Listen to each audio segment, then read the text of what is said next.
giliran mulai naik, kadang dia mengirim. Sampai begitu akhirnya. Seorang presiden, tapi gantian naik kendaraan. Jadi presiden sekarang mana mau begitu? Menanggal presiden dari kota pun mau gantian. Tapi ini gantian. Sampai waktu masuk Palestina itu, giliran mereka pada dibawa.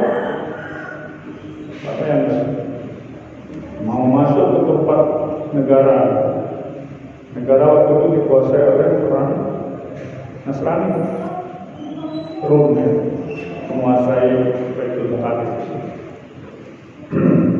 Sehingga Abu Ubaidah bin Jarrah yang waktu itu menjadi pemimpin yang sudah berada di sana itu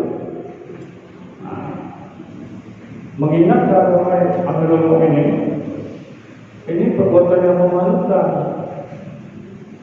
Dia yang di bawahnya narik kuda itu. Mestinya kan kadang, tapi kadangnya sudah tawarkan diri aku menarik, tapi tidak mau. Sekarang giliran aku, kamu yang naik. Tapi dengan akhlak seperti ini, dengan muamalah adil seperti ini, itu Palestina telah jatuh. Dan orang seperti ini masih berhajat kepada majelis dakwah. Mari kita beriman sebentar duduk di majelis halaqah dakwah. Maka sangat penting markas ini menghidupkan amalan dakwah. Kalau kita dalam teori itu kadang-kadang payah. Banyak kita itu bicara malah makhluk. Tapi kalau majelis bayang kita akan banyak bicara tentang iman dan masalah yang akan menjadi obat bagi hati kita. Hari ini Allah SWT sedang mengamanahkan agama ini kepada gunung, tapi gunung nggak mau, takut. Yang begitu besar gunung diamanahkan, langit nggak juga mau, laut diamanahkan, takut. Tapi manusia siap menerima amanah agama. Ini kata Maulana Sa'ad bin Muhammad, manusia itu punya kemampuan untuk menerima amanah. Maka diterima sama dia. Karena agamanya asbab keselamatan dunia dan akhirat, yang di dalamnya itu ada kebahagiaan, ketenangan, kedamaian. Ini dalam agama. Allah tidak berikan kepada hewan-hewan nikmat yang paling tinggi, nikmat agama ini diberikan kepada kita. Dan kita siap menerima amanah. Untuk menerima amanah ini, hadirnya bukan dengan luar diri manusia, tapi di dalamnya itu. Bukan dengan bakat, bukan luar diri manusia, bukan dengan hartanya, bukan dengan rumahnya, tapi amanah itu dipikul oleh dirinya sendiri. Nah, manusia ini seperti barang tambang. Barang tambang itu akhirnya mulia mestilah diusahakan untuk mengambilnya. Emas di Freeport telah diberikan hak untuk mengambil emas di Papua, Tembagapura, banyak emas, sehingga diberikan hak untuk mengambilnya itu 30 tahun Amerika. Ini mau diperpanjang nanti sampai, kalau undang-undang terbaru itu sampai 150 tahun. Gila ya. Ada lagi kesempatan bangsa kita untuk mengolahnya oleh Amerika. Berapa ton emas diambil? Diusahakan ngambilnya. Di Lombok sudah habis. Dulu waktu zaman Belanda, waktu penghasil emas yang banyak. Emas yang ada di Monas itu dari Lombok. Nah, tapi orang Lombok miskin, tetap miskin. Penghasil emas, rakyatnya miskin. Ya. Maka tidak ada usaha, nggak mungkin itu keluar. Barang tambang. Manusia ini juga seperti barang tambang, kalau nggak diusahakan, makanya tidak bisa memikul amanah ini. Ya. Makanya karena tidak ada usaha, ada orang yang beragama, ada yang enggak. Ada agamanya tapi salah. Agama yang Allah terima Islam. Inna dina indallahil Islam. Punya agama yang Allah terima Islam. Dan ini pun perlu diusahakan. Maka yang lebih-lebih adalah Allah utus untuk mengusahakan agama kepada manusia. Bagaimana orang-orang utus untuk mengambil tambang emas, itu perlu ada sarjana pertambangan. Mau belajar pertambangan itu ke ITB, ada teknik pertambangan. Ada tidak sembarangan ngambilnya. Tidak semua orang bisa. Tapi karena terbongkar sudah duluan dapat, dia orang-orang pun ambil sisa-sisanya. Itu petani biasa pun bisa ngambil. Ada juga waktu selama Pak Johari ke Pangko itu, orang ngambil emas itu di Sungai Pangko itu dengan cara manual. Pasir itu dikumpulkan, nanti diayak-ayak, ketemu nanti butiran-butiran macam emas. Bangku. Nah, itu secara manual, kan? Tidak diperlukan pemikiran. Namun untuk menentukan di mana tambang emas itu berada, itu perlu ada kemampuan untuk mendeteksinya. Ini perlu dipelajari di Fakultas Pertambangan. Nah, begitu juga usaha agama ini diutus nabi-nabi mengusahakan. Pada zaman Nabi Musa alaihissalam itu Firaun sudah keterlaluan sampai dia menetapkan dirinya itu sebagai Tuhan. Akulah Tuhan yang maha tinggi, katanya. Ana rabbukumul a'la. Akulah Rabb yang maha tinggi. Firaun. Aneh Firaun. Kenapa dia bisa merasa dirinya sebagai Tuhan?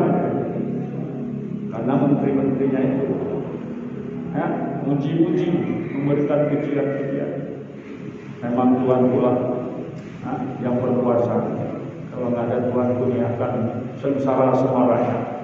Rasalah, rasa hebatnya. Maka karena sudah keterlaluan, Allah SWT utus Nabi Musa untuk mengusahakan dia supaya dia kembali kepada jalan yang benar, memikul agama. Itu sudah melenceng ya. Namun Allah SWT punya sifat maha kasih sayang, Ar-Rahman Ar-Rahim. Maka diutus Musa. Allah tidak akan mengajak satu kaum sebelum Allah hantar utusan untuk mengingatkan kaum itu.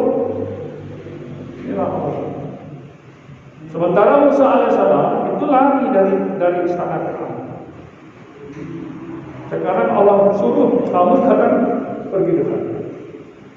Walau bayangkan ini.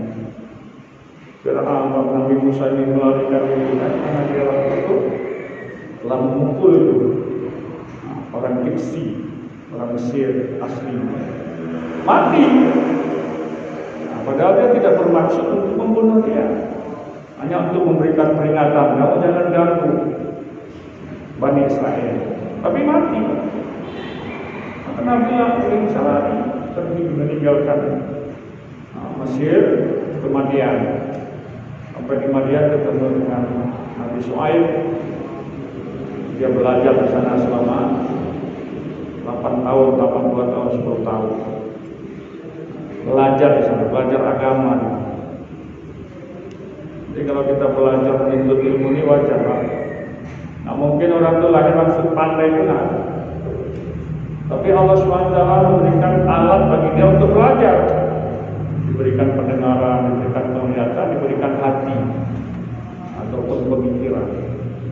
Ini 3 alat yang digunakan untuk mencari ilmu. Lihat, dengar, pikirkan. Apa lain? Jadi ini perlu belajar. Sampai di sana hadisnya mulia. Nabi Musa alaihissalam berikan usaha itu beternak kambing. Rata-rata para nabi itu diberikan adalah pengalamannya itu adalah pengembala kambing. Kenapa pengembala kambing? Karena kambing ini susah diatur. Sementara nabi ini adalah diutus kepada manusia yang berbagai macam wataknya. Maka dilatihkan dengan memelihara kambing-kambing.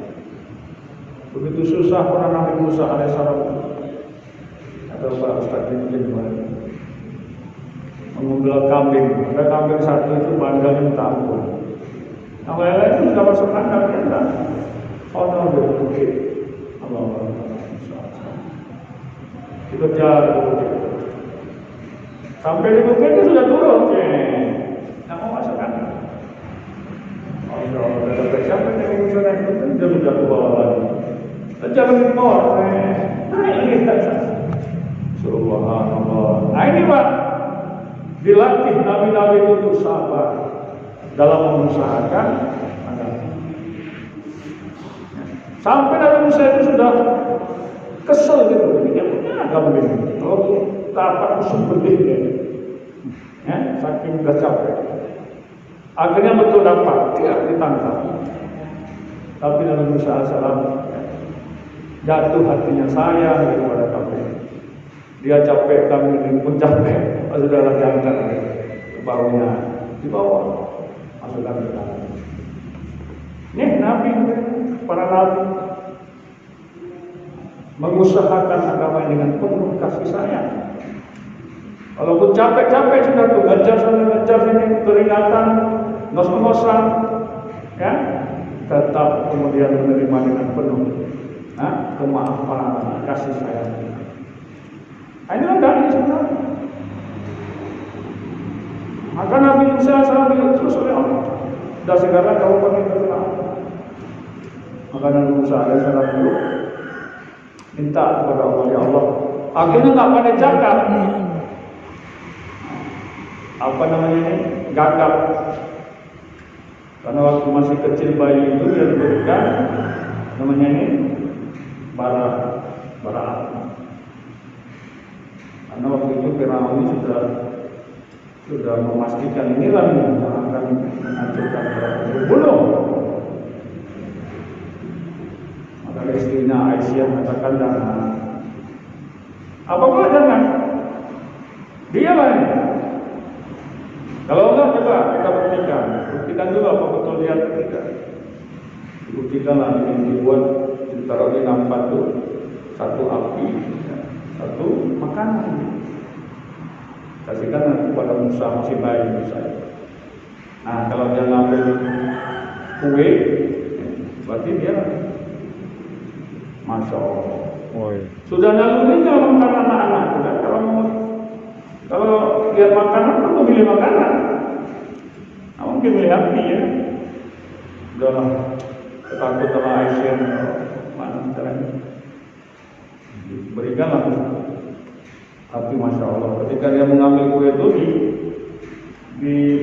dipindahkan tangannya oleh Jibril. Dia cuma ambillah itu dimakan semua, kenalah lidahnya.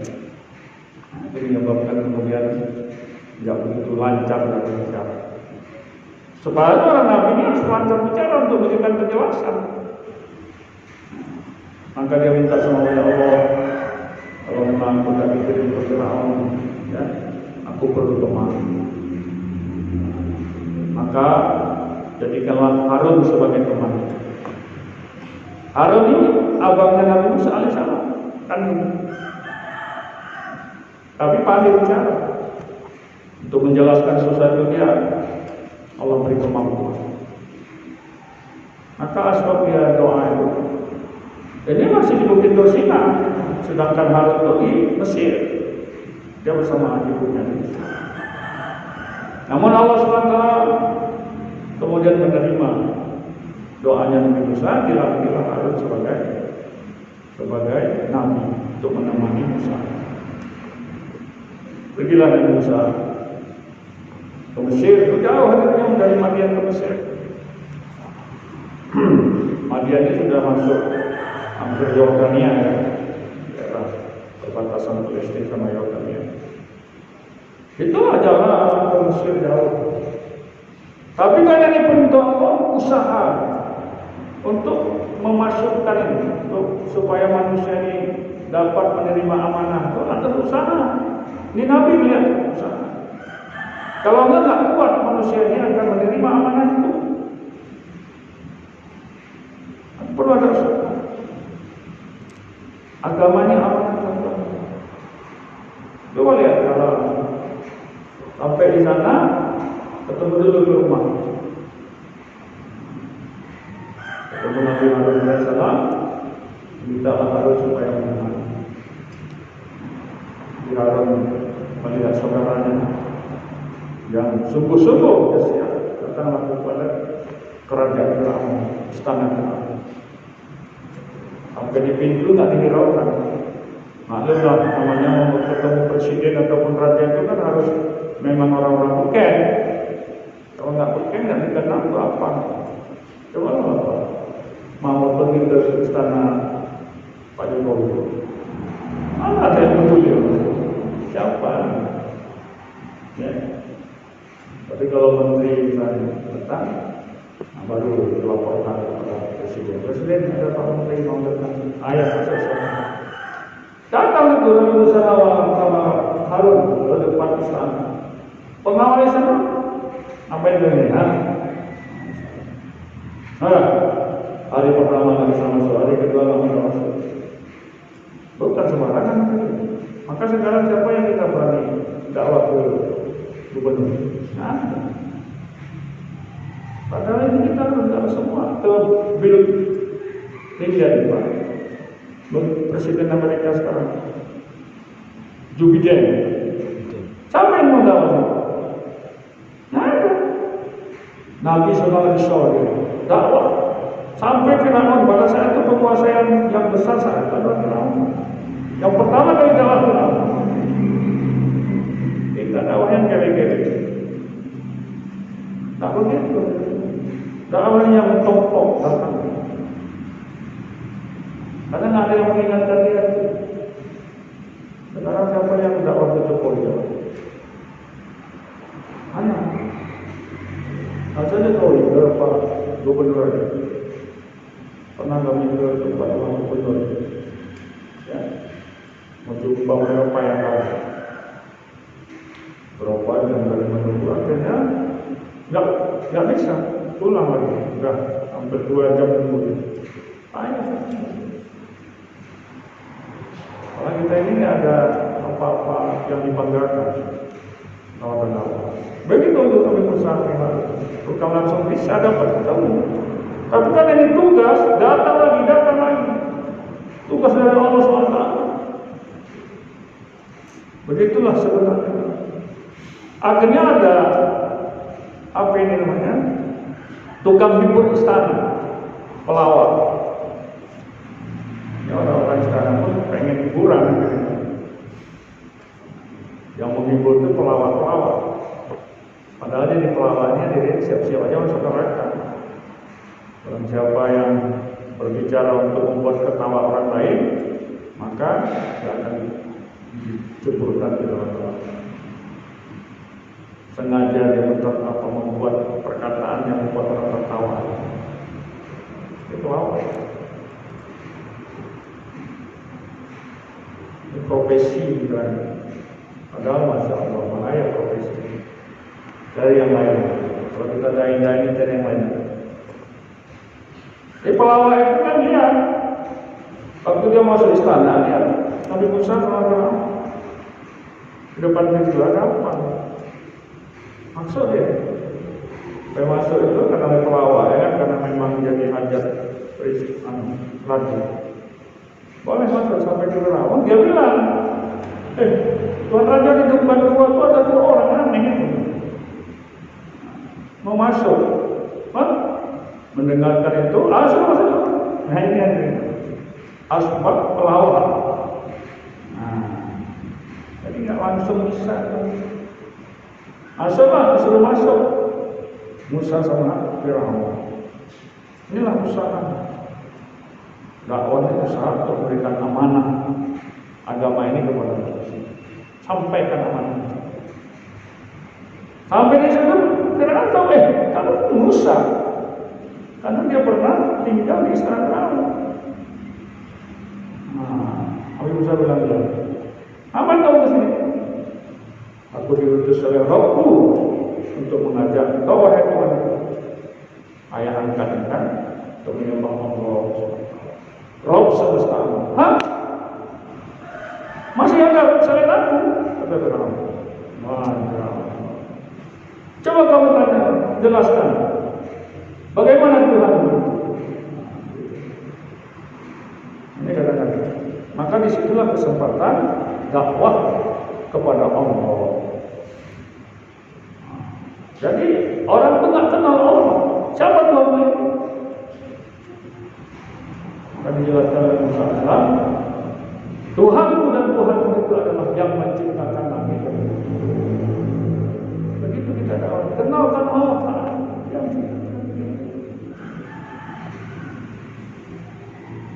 yang menurunkan hujan. Adakah selain Allah yang bisa menurunkan hujan? Firaun sendiri tidak bisa. Dia telah jadi mengaku sebagai Tuhan, tapi satu tetes hujan pun tak bisa dia buat. Ngaku aja. Dia yang telah menurunkan hujan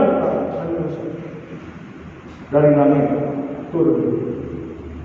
Berapa butir hujan kalau lagi hujan lebat?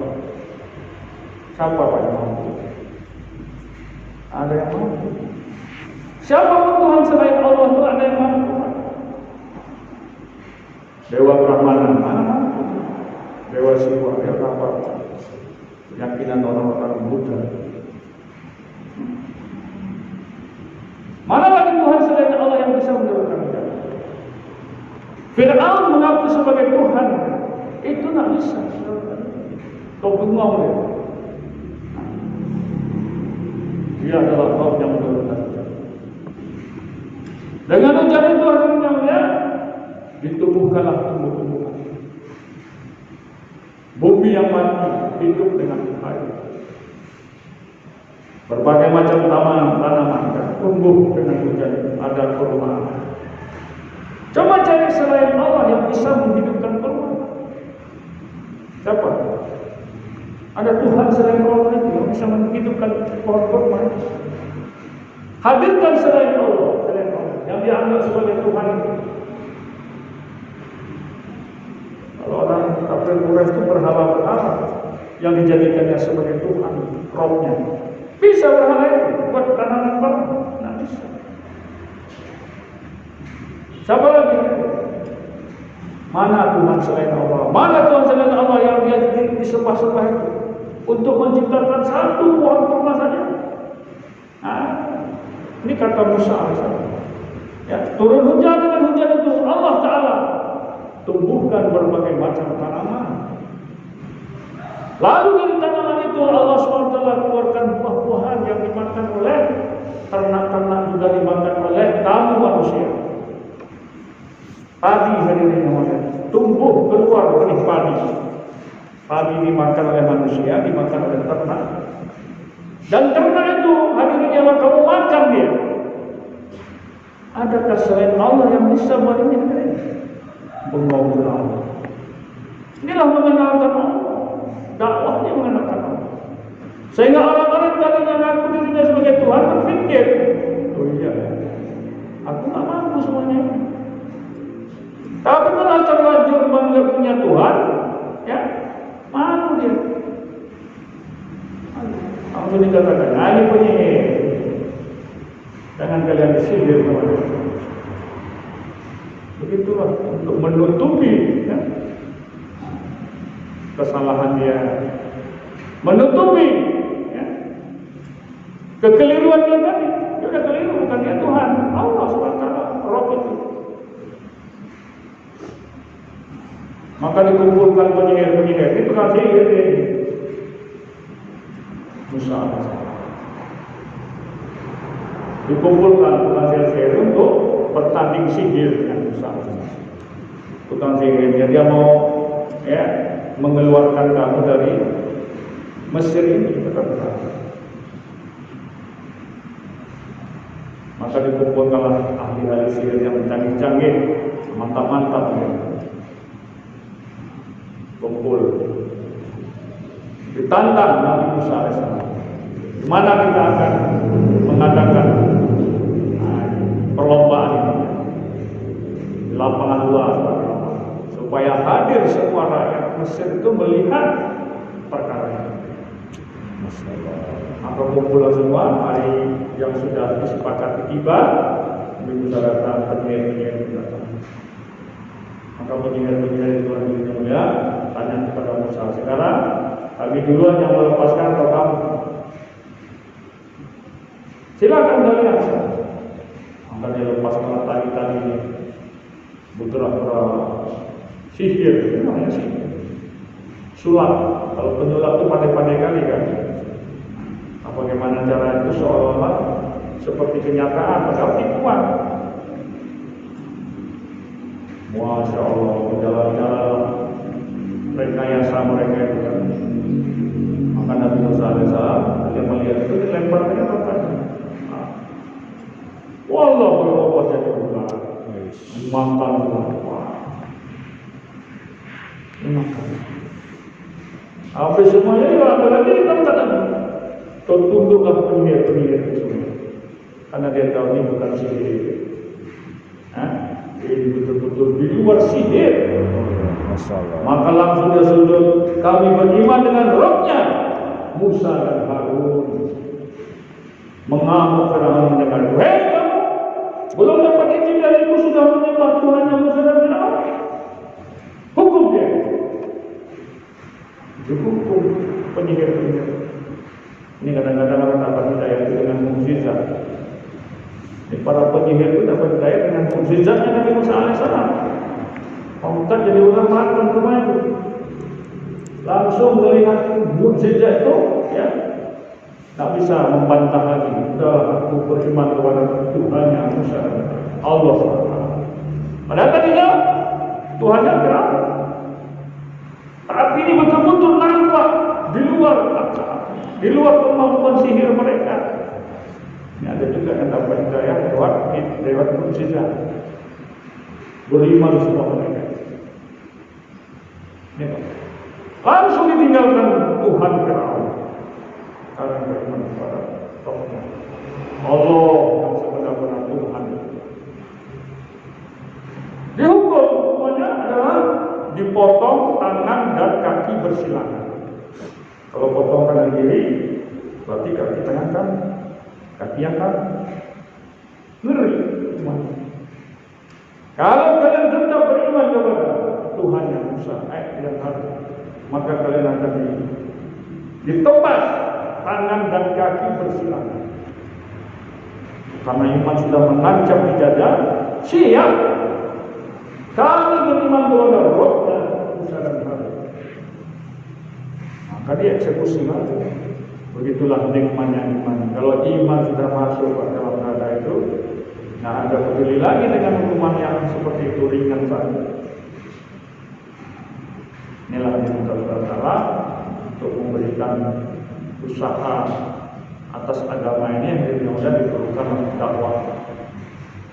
Nabi-nabi diutus untuk mengusahakan agama ini dengan dakwah. Karena dakwah ini akan nabi-nabi sudah tidak diutus lagi, maka usaha agama ini menjadi tanggung jawab kita. Maka kitalah yang bergerak sekarang ini menjumpai umat ya, untuk mengusahakan sehingga agama ini dapat dipikul kembali oleh umat. Kalau agama ini tidak dipikul hadirin, umat akan sibuk dengan selain agama. Ada yang sibuk di ladang, ada yang sibuk di kantor, ada yang sibuk di tokonya. Ya. Sehingga kebesaran ini masuk. Ada yang menjadikan dagangannya sebagai Tuhan. Ada yang dia usahakan. Kalau manusia ini tidak disibukkan dengan usaha agama, dia akan sibuk dengan usaha selain agama. Sehingga kebesaran itu akan masuk.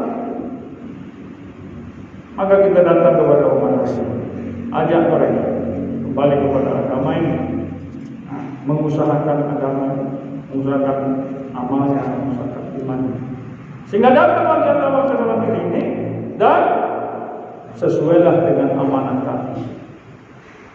Sehingga agama diamalkan oleh manusia. Tapi kalau manusia tidak diusahakan, ya, maka manusia akan sibuk dengan benda-benda, sibuk dengan di luar dirinya, cari pasca, cari harta, cari makanan. Kalau ini sebagai hewan hidup bisa, tiap hari hewan cari makanan. Atas perkara kita perlulah berikan pengorbanan waktu harta diri kita untuk mengusahakan agama. Dulu para nabi seluruh hidupnya telah habis usaha atas agama ini sampai mengalami penderitaan, kesulitan, kesusahan. 5 nabi ulul azmi itu paling menderita dalam mengusahakan agama ini. Dengan disebut ulul azmi. Nabi Ibrahim, Nabi Musa, Nabi Nuh, Nabi Isa, Nabi Muhammad SAW bersusah payah dalam usaha. Bahkan Nabi kita, Nabi Muhammad SAW, beliaulah yang paling menderita dalam mengusahakan agama. Kita sebagai umatnya tidak. Kalau betul kita ini adalah umat Nabi SAW, kalau datang ujian-ujian, kesusahan, kesulitan ini sudah merupakan makanan kehidupan Nabi SAW.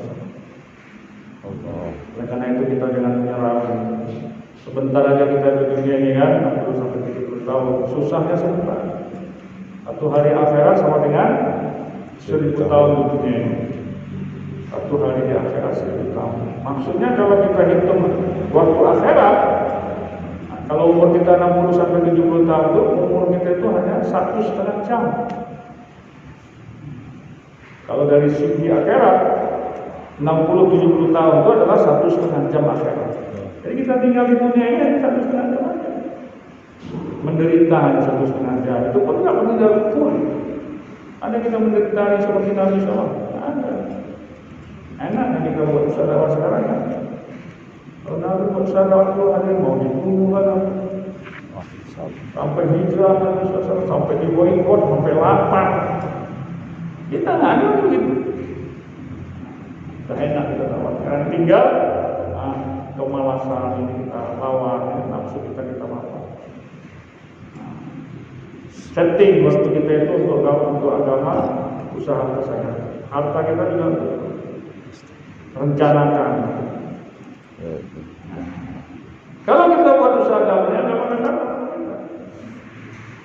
Amal nasahat itu kalau kita buat agama ini bukan untuk orang itu, tapi pertama untuk kita.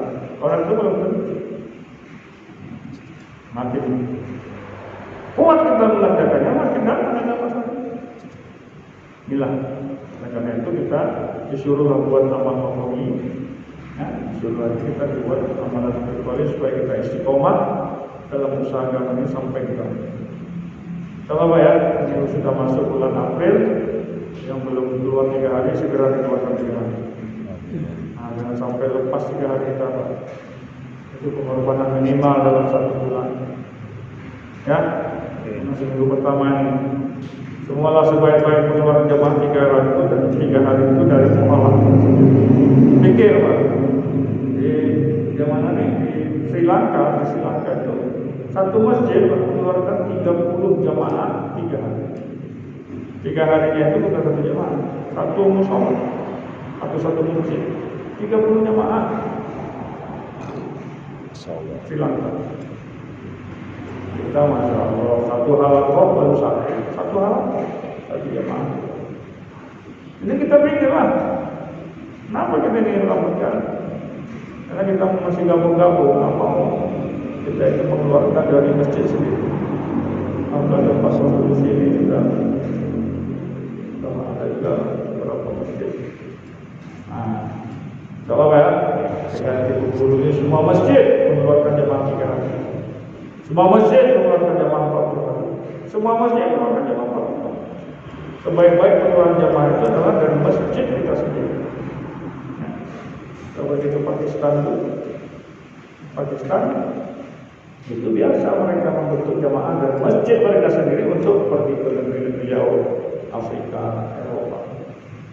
Di masjid bukan dari apa, bukan dari markas provinsi. Kita cuma dari markas provinsi baru mengeluarkan jamaah negeri jauh. Sudah berapa tahun kita mengerjakan usaha agama di Bengkulu ini? Hampir 25 tahun. Tapi belum ada yang mengeluarkan jamaah negeri jauh dari Muharram. Maka kita banyak-banyak istighfar, Pak. 20 tahun kita mengerjakan itu. Di Bengkulu ini. Jangankan jamaah negeri jauh, 3 hari dari Muharram sendiri benar. Ini seperti ada yang salah betul kayak di sini. Yang salahkan orang lain kalau di kita ini. Allah, aku tak bisa sampai. Bertahun-tahun tak keluar dari jamaah. 3 hari tak bisa. Maka kita pulang ya, pulang ke masjid kita masing-masing. Kita bawa kerisauan, saya akan bawa jemaah 3 hari dari masjid saya. Ya Allah. Cari. Ya, mana? Baru dia. Baik. Baris. Oh ya. Saya juga niat. Kami sudah bentuk 3 hari tadi. Maaf berapa lagi? Masih tidak pernah bentuk program tadi. Masih mengatakan kan belum naik ya. Sama saya. Nanti uangnya akan diusahakan lagi. Coba ya. Insyaallah. Dan kita menjalankan ini adalah memberikan motivasi rasa kita untuk